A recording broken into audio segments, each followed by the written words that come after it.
you don't need your information there. You need your message on there. You need to connect with people. We thought having the family aspect and seeing what the repercussions of this man not having a kidney could be conveyed with just that picture of him and his dogs and calling him dad, not Bill.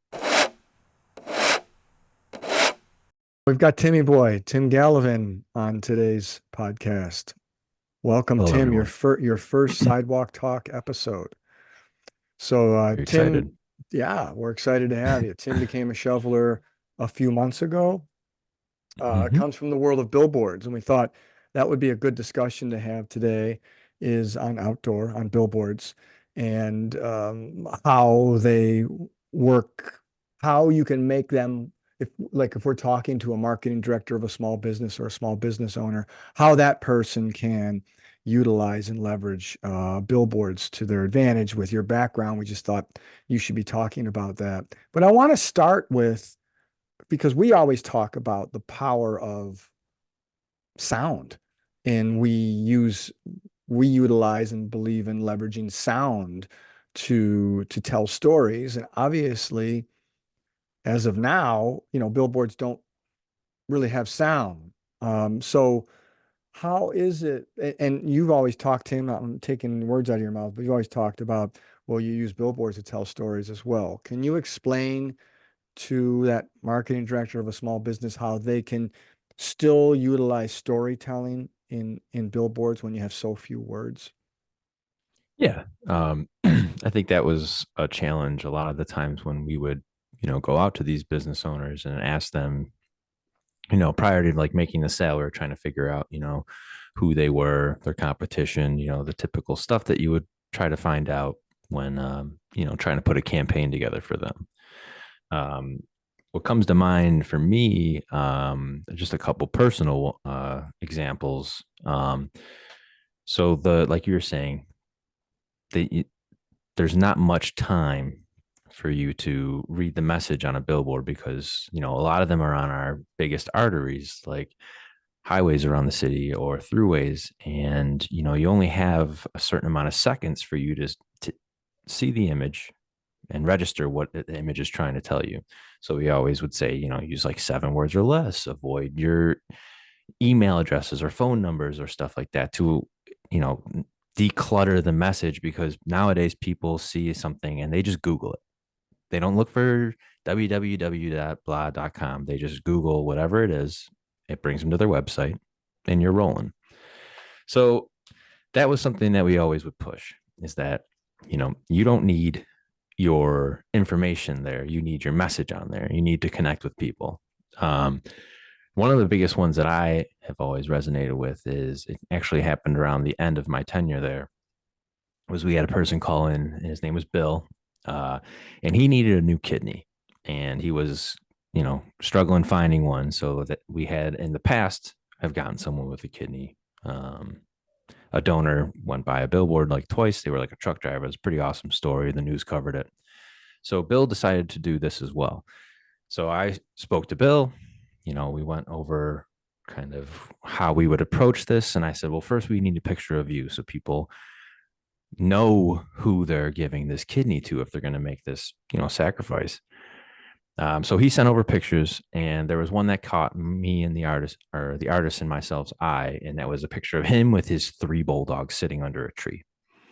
And we took that and we ran with help our dad find a kidney. So everyone that has a pet already is feeling that right there, being like, oh my gosh, I don't want to leave my pets behind. Who can take care of them? That's a thing where a person passes away and the pet just has to get taken to a shelter and hopefully adopted. So right there, you tug on the emotion strings, and you can hear like the dogs barking, sniffing, because he's got like a treat in his hand and they're all circling around him. And it was so much more effective than just saying, Bill needs a kidney. You can donate here at Rot or wherever you can, ECMC. We just said, help my dad find a kidney, the picture, and the number that they could call, because you did have to actually call in for this one. So this is the one time after I just said not to put the phone number on there, we actually did need to put it on there. He called me like 2 weeks after I left and joined here, and he got a kidney and he's doing well. And me and the artist, I called him and I told him, I said, I think we did a fantastic job of connecting this man to the public because one, it worked, but two, it worked so much faster than the last time we did it, where it was just a picture of a woman, and she needs a kidney. And yes, that will drive people to want to do it, but we thought having the family aspect and seeing what the repercussions of this man not having a kidney could be conveyed with just that picture of him and his dogs and calling him dad, not Bill. So that was one that I will probably never forget. And I think it just kind of, yeah, it didn't use sound, but it had familiar imagery that you can hear, the dogs panting, him like talking to them, probably the wind around the tree. It created a very powerful image that, at the end of the day worked. Yeah, man. That's we always talk about how do we get people to do what we want them to do, and that is to connect with them on an emotional level Mhm. because people will, make decisions emotionally based on emotion and justify with logic after the fact, later. Yeah. Um, so that's a great story. So what you guys decided to do was not just tap into emotion. Obviously, someone needs a kidney, pretty emotional, right? Yeah. That Right. doesn't take that not too difficult to make an emotion, but you leverage storytelling. Mhm. You leveraged you what's so cool about that is you're right. The picture of the dogs, you don't have to say, this guy has three dogs, or if he had kids or whatever. This guy has these many. You just showed it, and then you took the speaking, the what the dogs were thinking and turned that into a story. I mean, that's brilliant. Humanize the animals in a way. It's sometimes I think people will just say the message, but sometimes I think that there's also ways to say the message and give more context. Like, people need kidneys all over the country, but if you say this guy needs a kidney and look at these sweet dogs that he's taking care of, and he's probably have a wife at home and kids elsewhere, it gets the mind going rather than, oh, just another person needs a kidney. And unfortunately, sometimes that's what happens. People just drive by and they say, oh, that's unfortunate. But if you have a dog, you think about that one just a little bit more than the other one. If you have cats, sons, daughters, anything, when you have like dad and a dog on there, it's much more powerful than just kind of, that plea. Well, it's not just dad and the dog. What you did was tell a story on a Mm. billboard. That's not easy. Yeah. That's not easy. It just shows how powerful storytelling really is. I'm gonna if someone's listening to this, they're not gonna be able to. Let me know if this works, guys. I'm about to share my screen here. I am going to, what I want to show is, it's not going to work. Yeah, maybe it is a billboard. Can you see the billboard?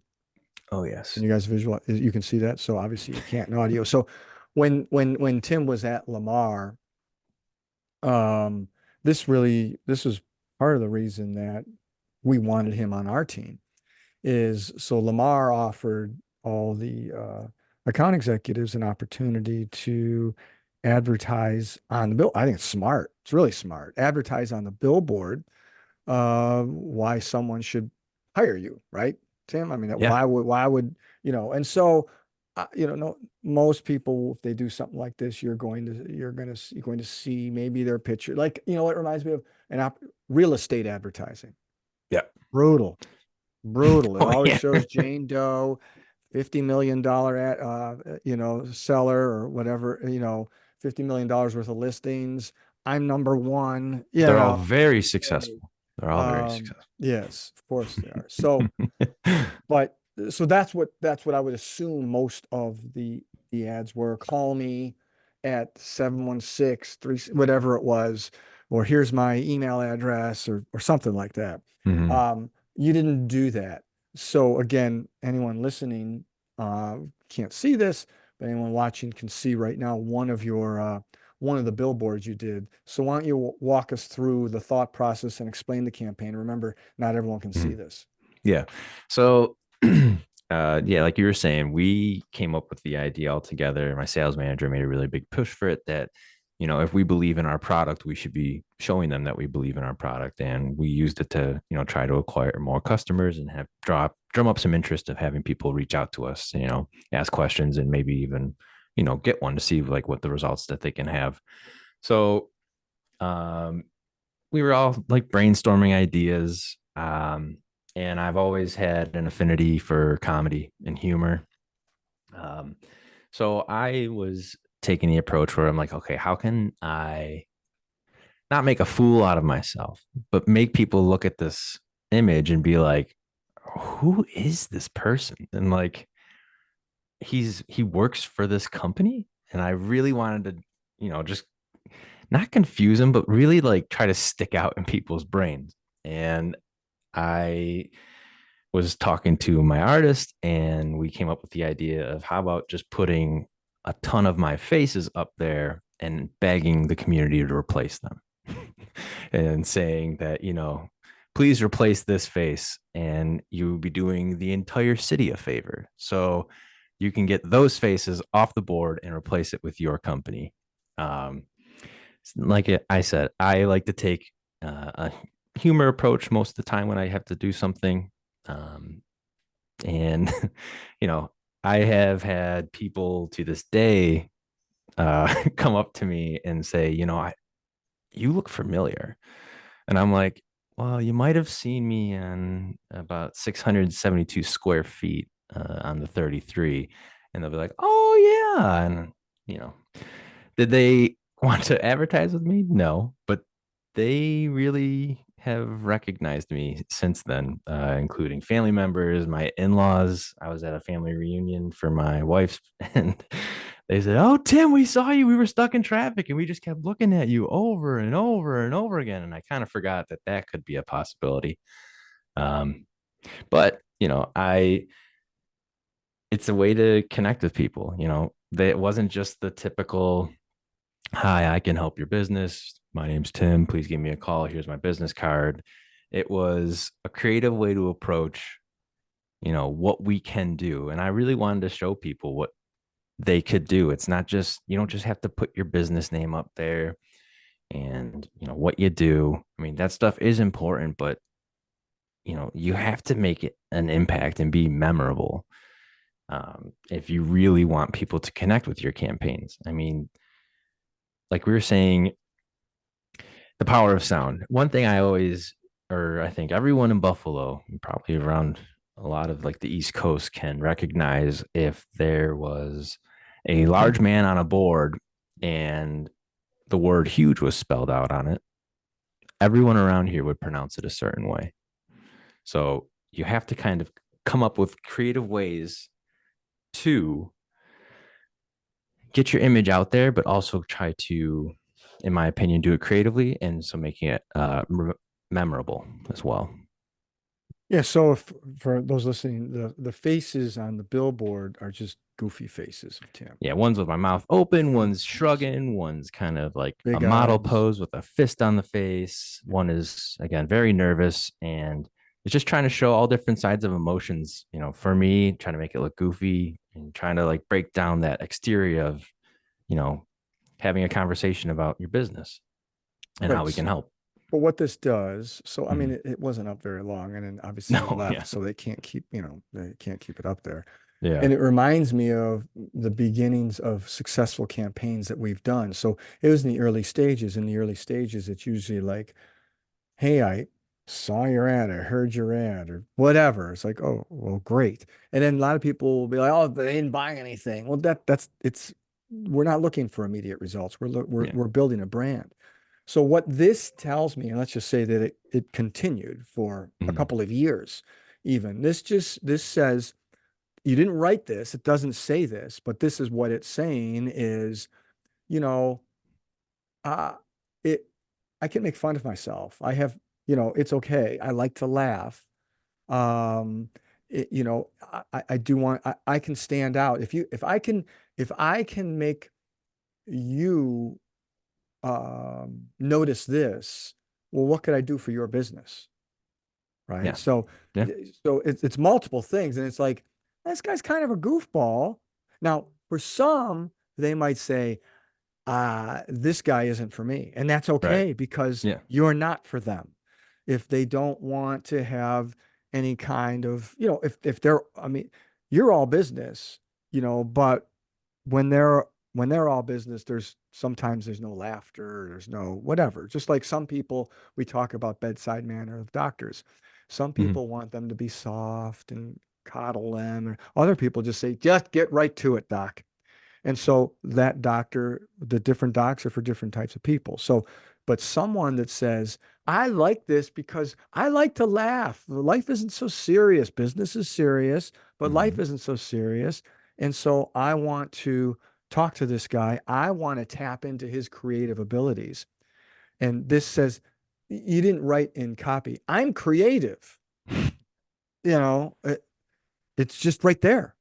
Mhm. you know what's it called, self-deprecation, is that what it is? Yes, So that you like is. comedy, you like self-deprecation, that's your style. So Mhm. I know that just by seeing this billboard. So now I know when I talk to this guy Tim, I know the kind of person he is. That's Yeah. powerful.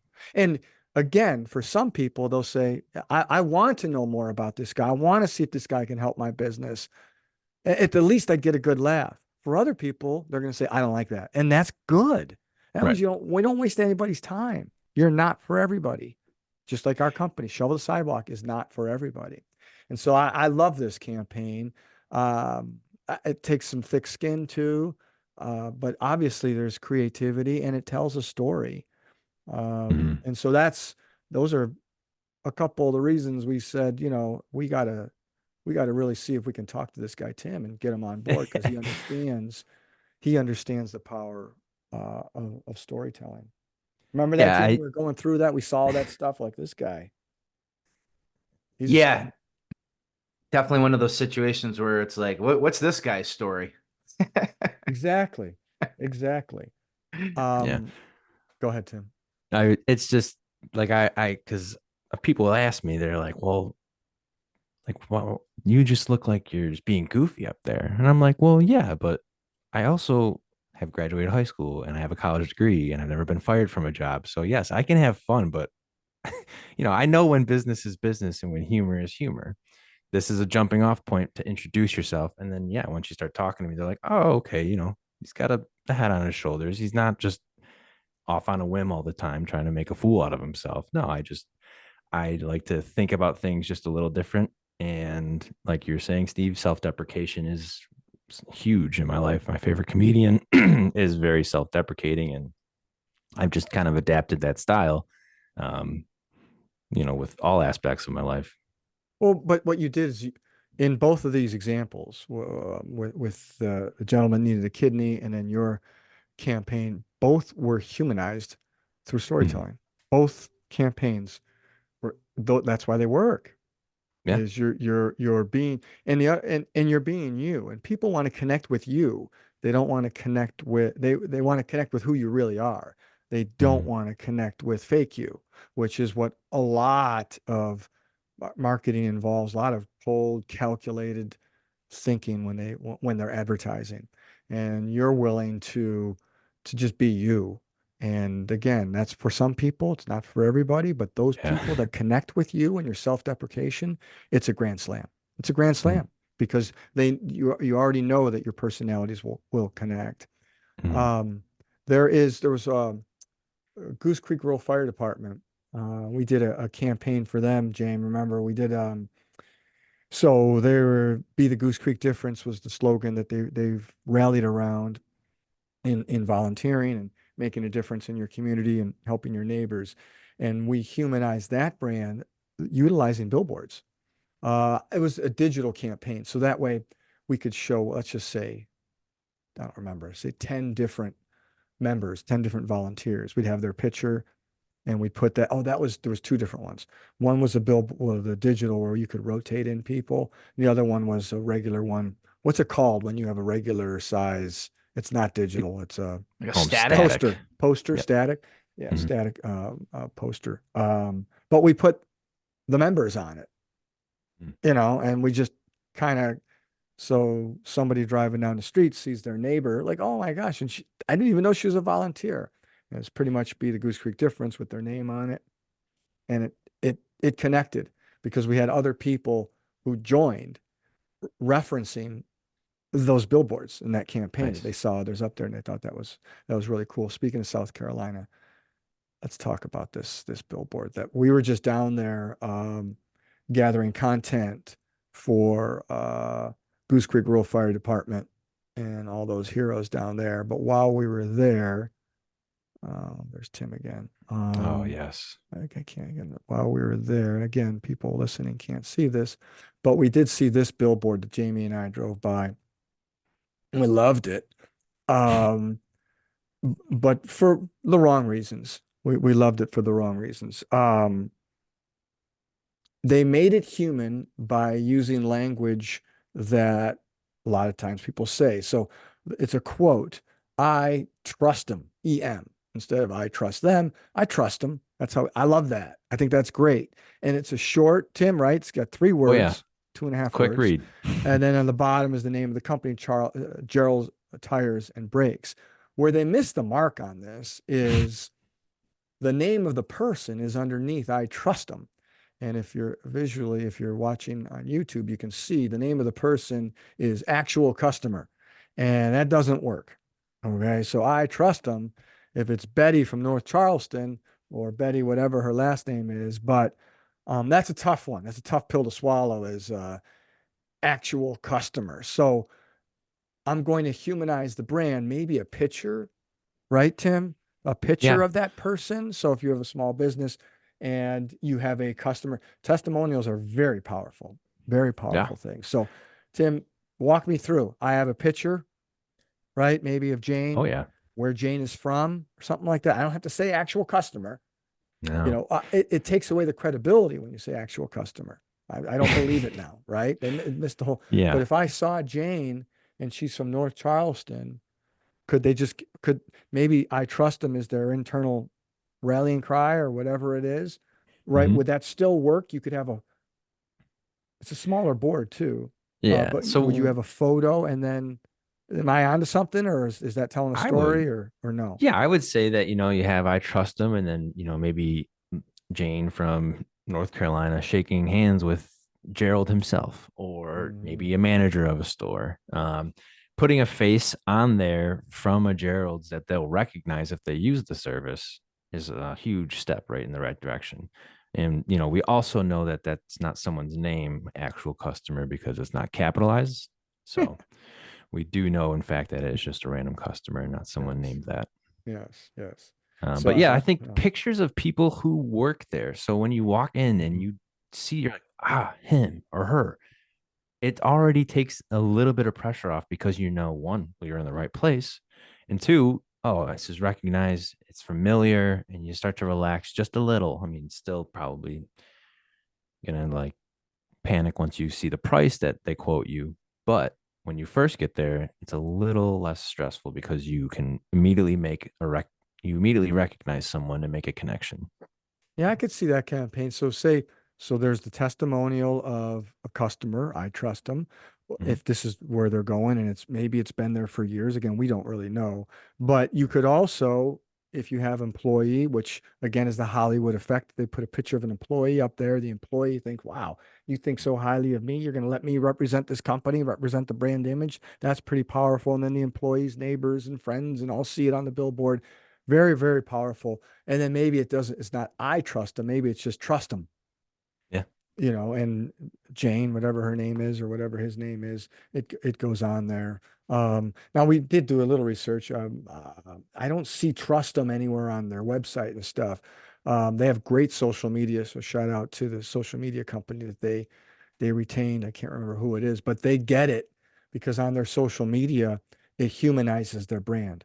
They don't Yep. talk about I trust them. So I'm not sure where that comes from. Maybe it's an old billboard. I don't know where their brand is going, but they show pictures of employees every couple of days. There's a different employee up there, and Yeah. I think the business does well. I have a feeling they have really good customer service, and I think they're pretty popular out there. But um, yeah, so whoever does their social media, they do a pretty good job of humanizing the brand.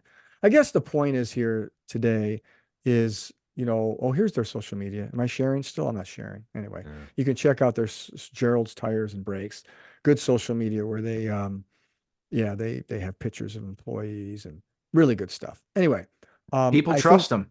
I trust them. I trust them even more now. You sure do, because they're human. Yeah.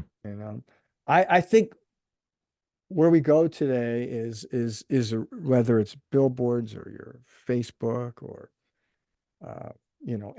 anything you're doing, your website, or the stuff we always talk about, whether it's any kind of audio, make sure the audio is good, but it's any kind of audio or video, any kind of content. Um, you need to be human. You need to be yourself, because the thing about Tim and Tim's billboard campaign is no one can copy that. It's done. He's got it. He's got it. And plus, no one's him. No one is you, Tim. So you can't. So the same message to business owners is that's where the place like Gerald's beats that big box store national chain, because I don't know Gerald, but hopefully he's alive and well. But Mm. he's human. He's on Main Street while the other guys are at corporate headquarters, out Right. there in New York City on Wall Street or wherever they are. So that's the advantage. And that the point is, be you, be human. And that's what will connect with people who identify with your personality or your story or connect with your story. So you humanize your brand through storytelling, and you are who you really are. That is what will drive results in any kind of campaign that you're doing. Yeah, I agree completely.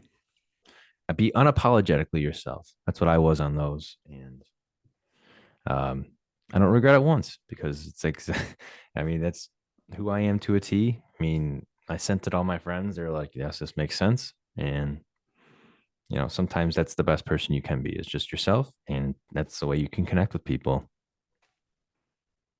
Own your uniqueness. Yep. Yeah, we talk about that too. You own who you are. You are unique. Own it. Well, How many? here's the thing. Unique. If you Oh, look at Tim. portray yourself as somebody that you're not, whether it's on a billboard, a video, how it is on a website, however it's being presented, and that customer comes into your business and you are not nowhere near who you presented yourself to be, it's an automatic red flag for being inauthentic, and it can translate into a customer perceiving you as not being honest with the business transaction. So that's why it's so important just to be yourself, because when you finally do have those customers coming through the door that didn't know who you were before, you want to present yourself as who you were perceiving yourself to be, whether it's on a billboard or, on the radio. And we always talk about the power of sound, but I mean, the ultimate goal is for somebody to feel like they already know you when they walk through that door, because that trust has already been built. They may not have needed you in that exact moment that your campaign was going. And that's why advertising is forever. You don't ever want to stop. It's not like Yeah. you do it for a little bit and you generate some revenue. And it's like, oh, I'm all done. No, you always want to be in front of your current customers and your potential customers. And it's trust. It comes down to trust. Well, what you said to me, that's the key there, is you want people or the community to feel like they already know you when they walk in the door for the first time. And Yeah. that's why I love Tim's self-deprecating campaign on billboards, because just through a billboard, I knew who he was through photo and one sentence. That's powerful. And most of the time, you just don't see that. You don't see that. You just don't connect. It's another billboard. So, yeah, man, it's powerful. Be yourself. Don't try to be all corporate or whatever. Just be who you are. If you can accept yourself as you are, your customers will accept it that way. And like Jamie said, when people come into your business and that's not it's not at all like how you marketed it, you're going to be in you're going to be in big trouble. Big Very trouble. quick, very quick to find out whether or not someone's authentic. Well, Donnie Tomasulo always said, Donnie Tomasulo, a lot of people, we're in Western New York, a lot of people know him in the marketing world. But Donnie always said the best way to put a bad business out of business is good advertising. And so, and the way, and good advertising is false advertising. It's representing that bad business as to who they aren't. But that's also comes back to shoveling the sidewalk. So they want to attract more people in there. They figure out a way to attract more people in there. They better make sure they represent the brand the way they're positioning it to the marketplace. Because if they Because don't, they will be out of business. that word of mouth will travel faster than any sort of campaign that's ever been created. People are very quick to deliver a bad experience. They'll tell all their friends and family, they'll put it online. So it's just something to think about. That's another thing, and we will cover that in our next episode. We're going to talk about reputation management and why you need to take it seriously and should never outsource it. You should do it yourself. That is on the next episode of Sidewalk Talk.